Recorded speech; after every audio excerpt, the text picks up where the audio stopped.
Baik,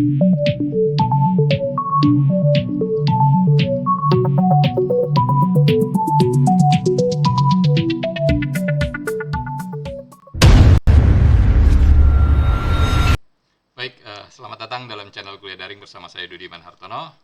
Eh, Berjumpa lagi dalam kelas komunikasi politik. Kita hari ini akan membahas tentang teori hermeneutika. Hermeneutika adalah sebuah teori yang mengajarkan kita bagaimana cara menafsirkan sebuah teks, ya. Teks atau kalau dalam meminjam istilah semiotik, teks adalah suatu tanda visual yang bisa dimaknai. Nah, dalam hal ini saya akan membawa pengantar pada teori hermeneutika dari Ricoeur, Paul Ricoeur. Ini terkait dengan cuitan Pak Susilo Bambang Yudhoyono, Pak SBY, di timeline Twitter officialnya, akun Twitter pribadinya, yang ya sempat mengguncang dunia politik dalam sepekan terakhir, di mana intinya beliau mengisahkan berada dalam satu perjalanan, dalam satu gerbong bersama Pak Jokowi dan Ibu Megawati Soekarno Putri. Yang menarik kemudian adalah tiket perjalanan kereta tersebut dibelikan oleh Presiden ke-8. Presiden ke-8 ini adalah Presiden Indonesia yang akan terpilih pada Pilpres 2024 mendatang. Nah, seperti apa sih Paul Ricoeur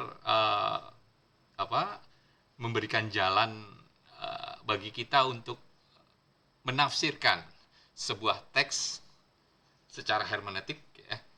Kita akan lihat konsep-konsep utama yang diperkenalkan atau diberikan oleh Paul Ricoeur dalam kuliah kali ini. Oke, seperti biasa, jangan lupa silakan subscribe dulu, centang tanda loncengnya agar terus mendapatkan notifikasi informasi terbaru dari kuliah daring. Oke, kita simak bersama-sama. Baik, inilah makna cuitan SBY segerbong dengan Jokowi dan Megawati. Hermeneutika tadi saya sebutkan ini adalah sebuah ilmu yang berkaitan atau memberikan jalan bagaimana menginterpretasi sebuah teks. Ya. Nah, dalam hal ini kita akan membincangkan teks yang dibuat oleh Pak Susilo Bambang Yudhoyono. Oke, selain Paul Ricoeur, hermeneutika banyak memiliki tokoh. Ada Dietler, ada Martin Heidegger, ada Jürgen Habermas, gitu, dan lain-lain. Nah, ada tiga poin yang menarik atau tiga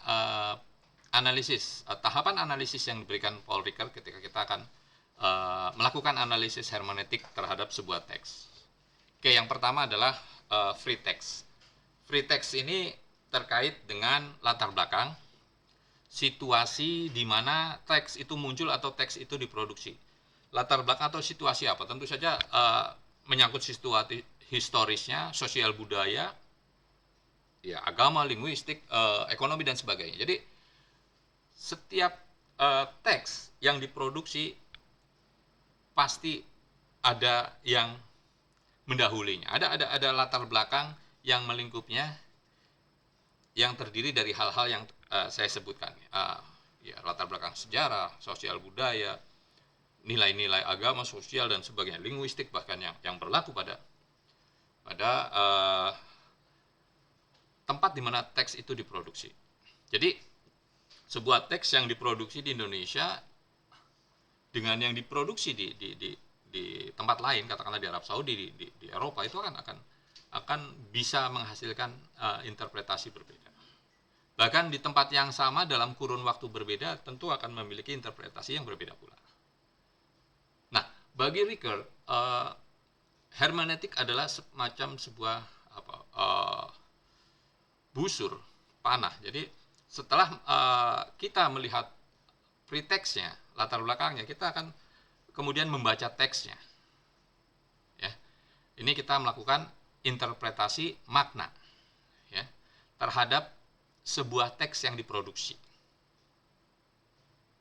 Oke, nah setelah itu baru kita kaitkan dengan konteks peristiwa di mana teks itu muncul atau teks itu diproduksi. Konteksnya tentu saja melibatkan konteks sejarah, konteks sosial, budaya, dan sebagainya yang mirip dengan situasi free text tadi. Gitu. Jadi ketika kita melakukan proses interpretasi, ketika kita melakukan proses penerjemahan, kita harus melihat konteksnya. Ya. Apa ya? Kalau kita bilang ada orang anak-anak sekarang bilang anjing itu kan, kita harus lihat konteksnya gitu. Bisa jadi itu ungkapan wow, ungkapan kekaguman. Jadi anjing bukan lagi sebuah umpatan, bisa jadi bukan lagi sebuah umpatan. Gitu. Kita lihat free text-nya dulu, kok di mana teks itu diproduksi, seperti apa situasinya. Kita akan melihat bahwa sebuah teks akan dipahami berbeda. Nah, dalam konteks cuitan Pak SBY, kita pun akan melihat 3 tahapan tadi. Kita akan mengikuti tahapan yang dianjurkan Paul Ricoeur tadi. Jadi ada pretext, ada teks, dan ada konteks. Nah, kita lihat konsep-konsep utama yang dikenalkan oleh Ricoeur. Yang pertama adalah hermeneutic arts. Jadi tindakan menafsirkan, tindakan tafsir. Ini bagaimana hermeneutik menggambarkan proses tafsir sebagai suatu siklus yang melibatkan gerakan dari pemahaman pre-understanding atau pretext tadi, pradaksana menuju interpretasi yang lebih mendalam. Disinilah kemudian Ricoeur mengenalkan gagasan tentang busur hermeneutik, hermeneutic arts, yang menggambarkan perjalanan interpretasi dari asumsi awal, yaitu pretext-nya tadi, ke pemahaman, dan sehingga mengembangkan pemahaman baru yang lebih luas melalui sebuah konteks. Ya, kalau Pak SBY bilang saya segerbong dengan Pak Jokowi dan Bu Megawati. Gitu. Nah, ini akan menimbulkan tafsir politik yang luas. Gitu. Agak mengherankan juga ketika ada tokoh politik, Pak Surya Paloh bilang, ngapain diributin kira-kira gitu, ngapain diterjemahkan.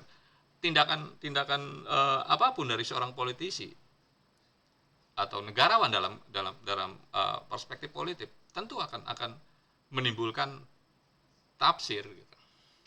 Apalagi kita bicara dalam konteks Pilpres mendatang 2024. Ya, jadi tindakan pertama adalah konsep gagasan yang disampaikan Ricoeur yang pertama adalah tindakan tafsir.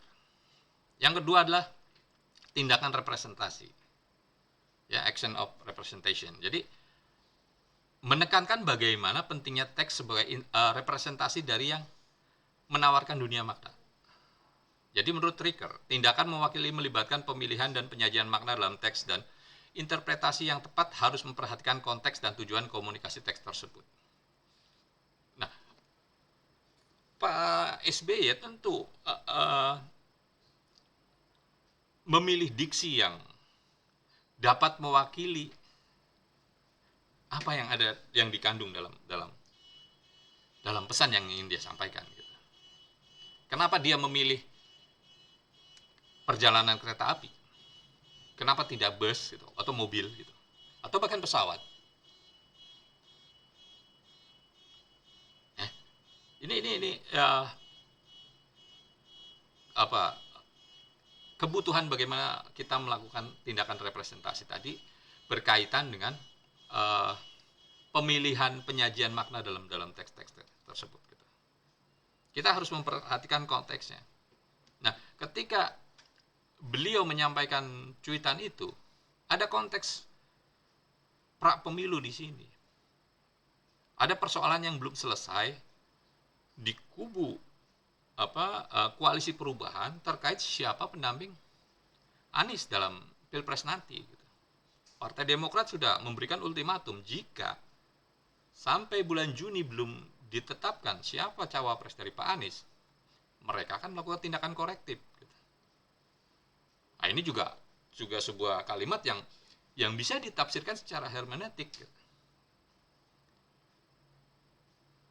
Yang dimaksudkan jika belum menentukan calon kan berarti dia menginginkan calon dari kelompoknya, dari partainya, ya Pak AHY, Agus Harimurti Yudhoyono, Ketua Umum Partai Demokrat yang tidak lain putra dari Pak Susilo Bambang Yudhoyono. Tindakan korektif berarti kan ya bisa jadi keluar dari koalisi gitu. Nah, makna pendahuluan itulah yang kemudian menjadi penting. Nanti Riker juga memberikan gagasannya tentang bagaimana mengaitkan dengan teks-teks yang ada sebelumnya atau teks-teks lainnya. Kemudian kita lihat struktur naratifnya, kata Riker. Ya, teks sebagai sebuah cerita yang memiliki struktur naratif yang kompleks. Jadi harus memperhatikan plot, karakter, dan tema. Ya, kita balik ke cuitannya Pak SBY. Beliau bilang dijemput Pak Jokowi ke rumahnya, diajak menjemput Ibu Megawati di Menteng, di rumahnya. Dari rumah Bu Megawati mereka sama-sama ke Stasiun Gambir. Di Stasiun Gambir sudah ada Presiden ke-8. Siapa Presiden ke-8? Belum ada. Tapi siapa yang dimaksud oleh Pak SBY di sini gitu.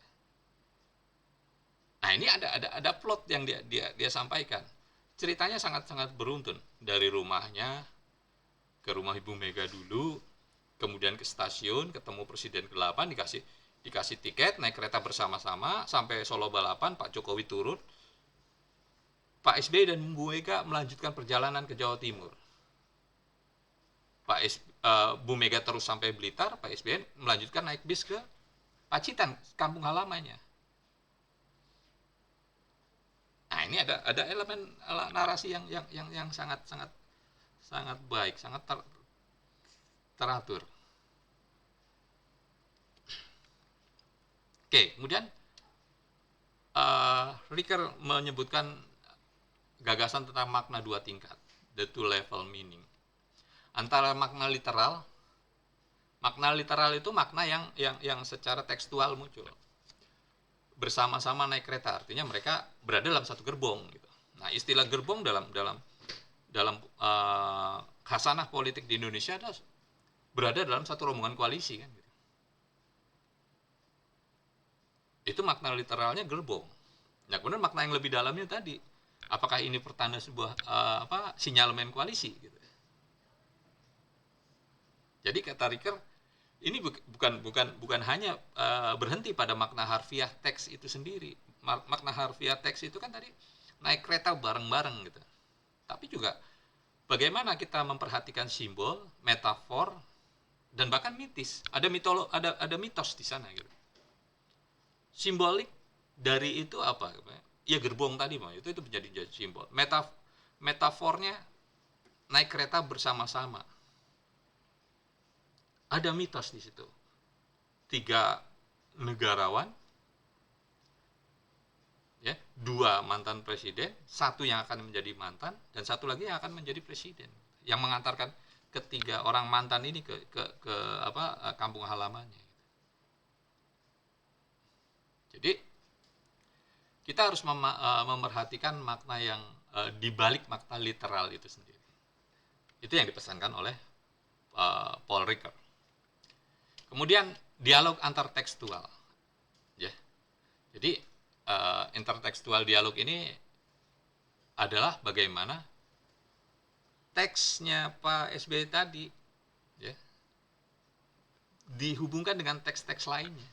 Jadi sebuah teks tidak berdiri sendiri, tapi ada hubungan jaringan teks lain yang membentuk konteks yang lebih luas, konteks budaya dan sebagainya. Kalau kita bicara teksnya Partai Demokrat tadi ada ultimatum. Atau kita bisa melihat teksnya Pak SBY sebelumnya terkait konteks Pilpres. Jadi sebuah teks tidak berdiri sendiri. Jadi ketika kita akan mencermati teks yang ditulis Pak SBY, kita harus mencermati teks-teks lainnya yang diproduksi oleh Pak SBY sendiri maupun di lingkaran beliau gitu.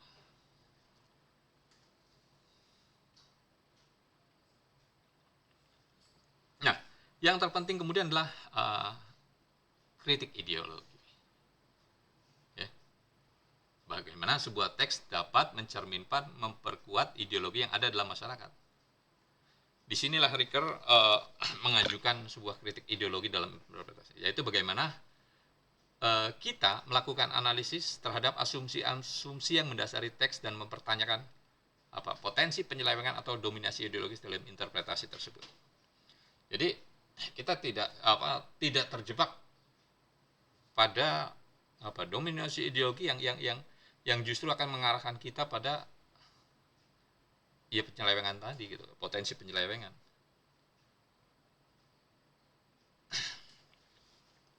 Jadi teksnya harus dibiarkan utuh secara lateral terlebih dahulu, tadi yang seperti yang disebutkan Ricker bahwa ada dua level to level meaning tadi. Kemudian kita baru masuk ke maknanya gitu, di balik teks yang lateral literal tadi gitu.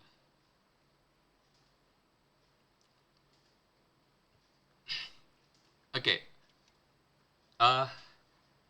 Lalu selanjutnya bagaimana sih tahapan analisis hermeneutik gitu?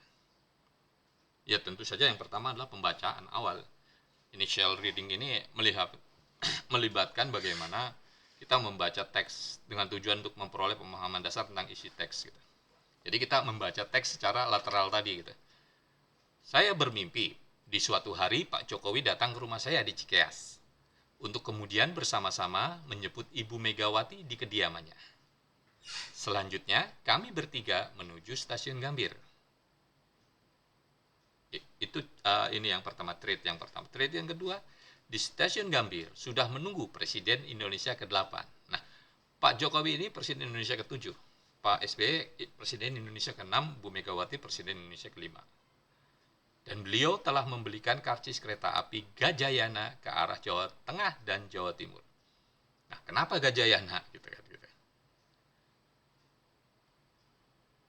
Gajayana ini ke Malang gitu. Di Malang ini ada apa? Ada kerajaan apa di sana dulu? Karena masih ada waktu, sejenak kami berempat minum kopi sambil berbincang-bincang santai, kata SBY. Setelah itu, kami bertiga naik kereta api Gajayana yang siap berangkat ke stasiun ke tujuan. Di perjalanan, kami menyapa rakyat Indonesia dengan hangat. Rakyat yang pernah kami pimpin dengan penuh kesungguhan hati, memimpin bangsa yang tak pernah sepi dari tantangan. Sampai di Solo, Pak Jokowi dan saya turun dari kereta. Pak Jokowi kembali ke kediamannya, saya terus ke Pacitan dengan bus, sedangkan Ibu Megawati melanjutkan perjalanan ke Blitar untuk berziarah ke makam Bung Karno. Nah, ini pembacaan awal, pembacaan teks secara lateral. Nah, tahapan berikutnya baru deskripsi dan analisis teks. Ya. Ini melibatkan identifikasi elemen-elemen dalam teks tadi, ada plot, ada tema, ada karakter atau bahasa yang digunakan, diksi yang dipilih, metafornya, simbolnya. Pemilih diksi Gajayana itu simbol. Perjalanan menggunakan kereta api itu metafor. Itu tahapan kedua. Ketiga adalah konteks sejarah dan budaya. Penting mempertimbangkan konteks sejarah dan budaya di mana teks diproduksi. Ya, kita budaya masyarakat kita Indonesia atau lebih mengerucut lagi masyarakat Jawa. 3 orang ini punya darah Jawa. Terutama Pak Jokowi dan Pak SBY. Kalau Ibu Mega kan darahnya udah campuran tuh, ada Balinya, ada Jawanya, ada Sumateranya, ada Bengkulu. Nah, konteks sejarah ini melibatkan penelusuran latar belakang penulis. Pak SBY, waktu penulisan, tanggalnya 19 Juni. Ini berdekatan dengan apa ketika beliau menulis? Norma sosial apa yang ada di lingkungan kita saat ini gitu ya. Konteks ini akan membantu memahami pemahaman awal penulis atau orang yang mau menginterpretasi teks tersebut. Kemudian tahapan bagaimana kita melakukan dialog dengan teks lain. Ya. Dialog intertekstual ini. Ya, disebutkan tadi di konsep Ricker bahwa teks tidak berdiri sendiri. Dia pasti ada relevansinya, ada keterkaitan dengan teks-teks yang lain yang diproduksi secara linear dalam waktu yang bersamaan bahkan gitu. Nah, kita akan melihat tadi. Saya contohkan satu teks tadi, ultimatum Partai Demokrat namanya ke Koalisi Perubahan, atau lebih tepatnya ke Pak Surya Paloh sebagai inisiator Koalisi Perubahan yang mengusung Pak Anies Baswedan.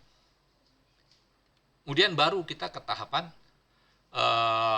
interpretasi atau tafsiran. Nah, ketika kita melakukan interpretasi, pertimbangkan konteks-konteks yang diuraikan sebelumnya, ada struktur, ada simbol, ada metafor, ada konteks sejarah, ada dialog antar teks dan sebagainya. Ya. Dan pertimbangan potensi kritik ideologi yang mungkin terkandung dalam sebuah teks gitu.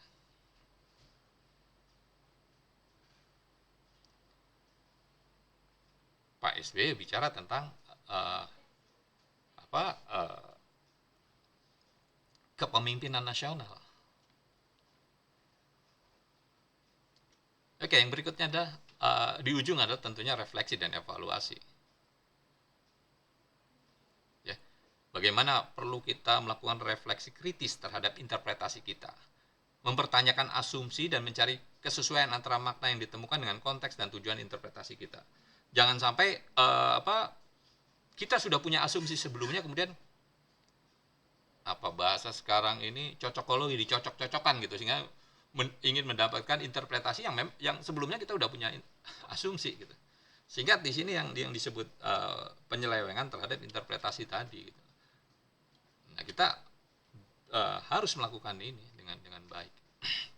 Nah, kalau kita coba uraikan atau implementasikan secara sederhana pada cuitan tadi, kita lihat free text-nya deh.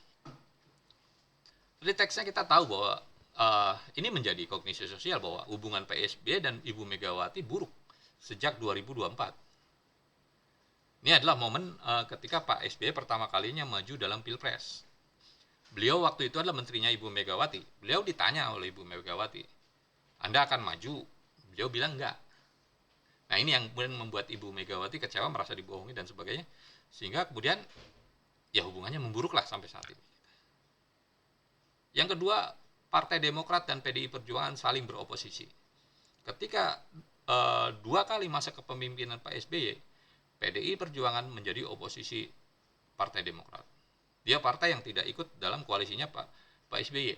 Pun demikian ketika Pak Jokowi menjadi presiden dan PDI Perjuangan menjadi sponsor utamanya, Partai Demokrat menjadi oposisi. Yang ketiga adalah Partai Demokrat hari ini berada dalam koalisi perubahan yang endorse Pak Anies Baswedan sebagai bakal calon presiden. Publik juga tahu PDI Perjuangan dan Pak Jokowi tidak menginginkan Pak Anies menjadi capres.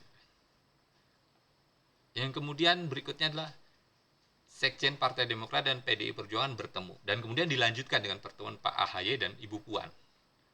Nah, ini kan mengarah pada pertemuan nanti puncaknya adalah pertemuan Pak SBY dan Ibu Megawati. Itu free text. Nah, teksnya tadi yang saya baca, saya bermimpi suatu hari Pak Jokowi datang ke rumah saya bla bla bla, sampai kemudian naik kereta bareng-bareng, sampai kemudian Pak Jokowi turun di Solo, Pak SBY lanjut pakai bus ke Pacitan, Bu Mega terus ke Blitar. Itu teks. Nah, konteksnya adalah Pilpres dan Pemilu 2024. Konteksnya adalah Pak Cawapres Pak Anies Baswedan yang tak kunjung jelas, yang tak kunjung diumumkan. Ada ultimatum dari Partai Demokrat untuk kalau bulan Juni tidak ada kejelasan, mereka akan melakukan tindakan koreksi. Kemudian konteks yang kedua, PDI Perjuangan punya peluang lebih besar dalam quote and quote untuk memenangi ya pilpres dan pemilu. Data-data survei menyebutkan bahwa Pak Ganjar leading hari ini. Pak Anies jauh tertinggal di belakang. Nah, interpretasi ini secara garis besar mengisyaratkan adanya potensi koalisi PDI Perjuangan dan Partai Demokrat dalam mengusung capres dan cawapres. Tinggal tawarannya apa? Apakah Pak AHY akan ditempatkan sebagai cawapres? Bisa jadi tidak. Tapi kan bisa ada tawaran yang lain yang lebih menarik. Ya kita tahu gosip politik hari ini bahwa sebenarnya Pak AHY sempat ditawari Pak Jokowi untuk jadi menteri pemuda dan olahraga. Tapi Pak AHY menginginkan menteri luar negeri. Nah, bukan tidak mungkin ketika nanti ada kontrak politik Pak AHY bisa dapat menteri luar negeri plus menteri-menteri lainnya untuk Partai Demokrat. Nah, ini adalah sebuah contoh-contoh interpretasi hermeneutik yang sederhana dari sebuah teks. Gitu. Ya, jadi ada banyak saya sebutkan tadi tokoh-tokoh hermeneutik yang punya konsep dan teori yang berbeda-beda, yang masing-masing punya kekhasan konsep kuncinya masing-masing. Oke, baik, terima kasih telah mengikuti kuliah daring. Tetap saksikan channel kuliah daring, silakan share, ya, berikan komen, dan sampai jumpa. Sebarkan benih kebaikan ilmu pengetahuan dengan men-share video-video kuliah daring. Kuliah daring, kuliah dalam genggaman.